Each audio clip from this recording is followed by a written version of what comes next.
Imagine the quiet of a Sunday morning in Washington, D.C. The city hasn't fully woken up yet. The streets are still half empty.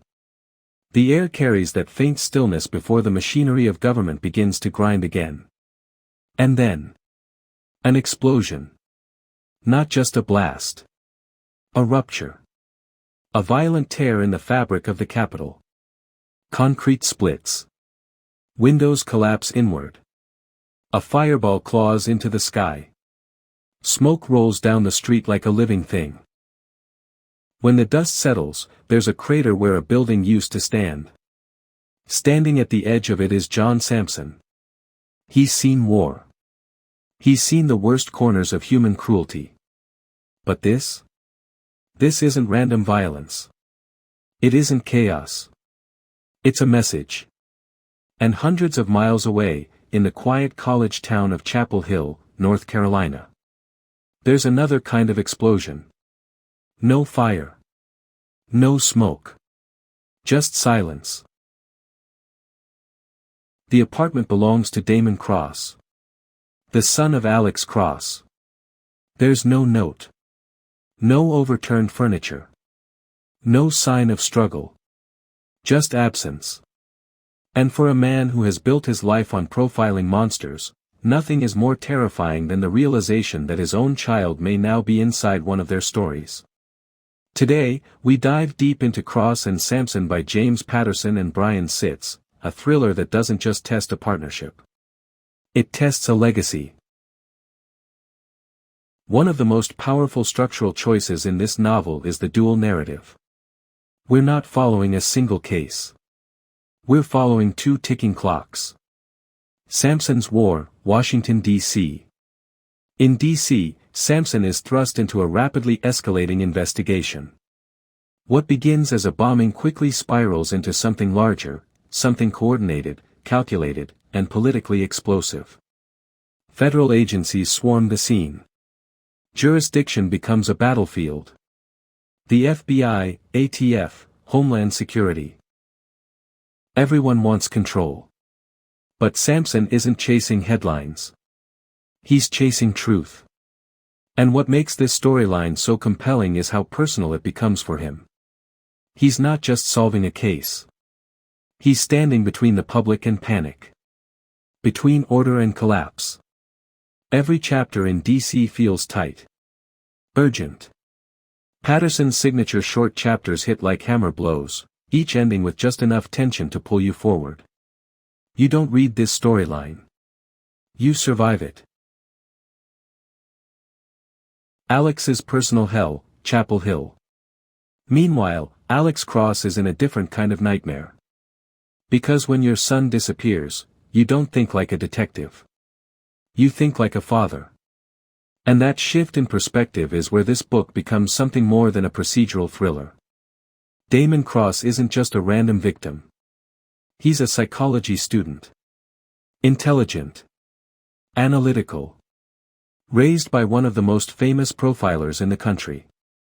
Which raises the terrifying question. Did Damon inherit more than just his father's name? As Alex retraces his son's last movements, we feel something rare in long-running series fiction, vulnerability. Alex Cross is brilliant. Strategic. Experienced. But here. He's afraid. And fear makes even legends human.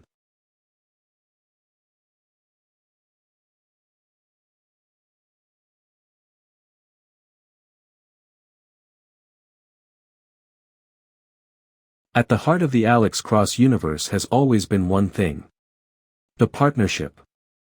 The brotherhood between Alex Cross and John Sampson. They've survived serial killers. Political conspiracies.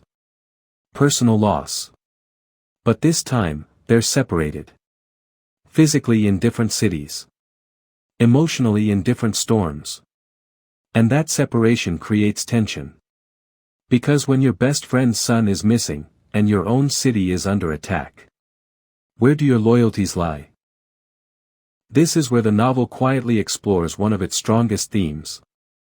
Legacy. Alex has spent decades protecting strangers. But what has that protection cost his family? Damon's disappearance forces an uncomfortable possibility, that being the son of Alex Cross might make you a target. Not because of who you are, but because of who your father is. And that idea lingers throughout the book like a shadow.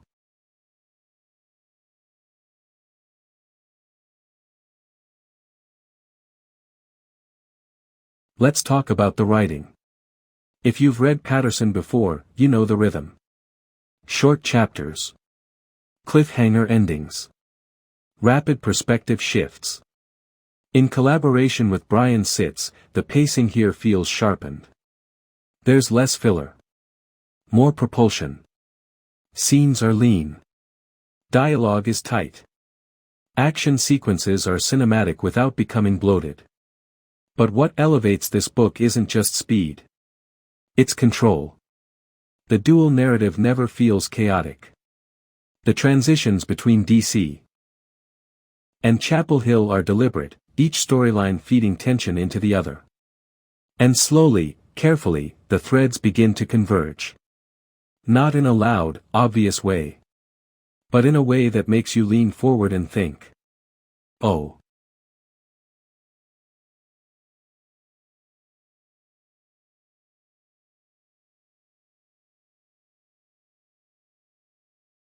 Without revealing anything major, I'll say this.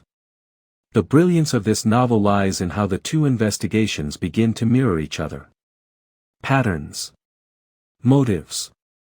Intent. The bombing in DC and Damon's disappearance aren't random events placed side by side for convenience. They are pieces. And watching Alex and Sampson slowly realize that they may not be fighting separate battles, is where the suspense tightens to a near breaking point. It's not just about catching criminals. It's about understanding design. And once the design becomes clear, the emotional stakes double. Because if these crimes are connected, then this isn't just an attack on a city. It's an attack on a family. Underneath the explosions and investigations, this book asks a haunting question. What happens when a hero's life's work casts a shadow over his children? Alex Cross has built a career stepping into darkness. Profiling it. Understanding it. Defeating it. But darkness adapts. And legacy is a double-edged sword. For Damon, growing up as the son of a legend may have meant strength. But it may also have meant exposure. This isn't just a thriller about stopping a threat. It's a story about inheritance, not of wealth, but of danger.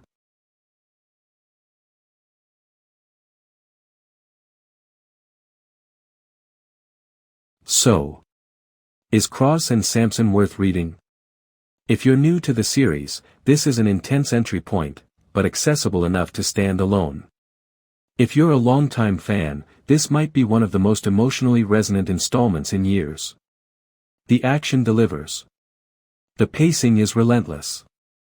But it's the personal stakes that elevate it. Because when the smoke clears in Washington, and the silence settles in Chapel Hill, the real question isn't just who did it. It's whether Alex Cross can continue being both protector of the public and protector of his family. If you love thrillers that balance high-stakes action with emotional weight, this one belongs on your shelf. And with the expanding Alex Cross universe continuing to grow, the future of these characters feels more volatile than ever. Two heroes. Two cities. One legacy under fire. And this time, the cost feels personal,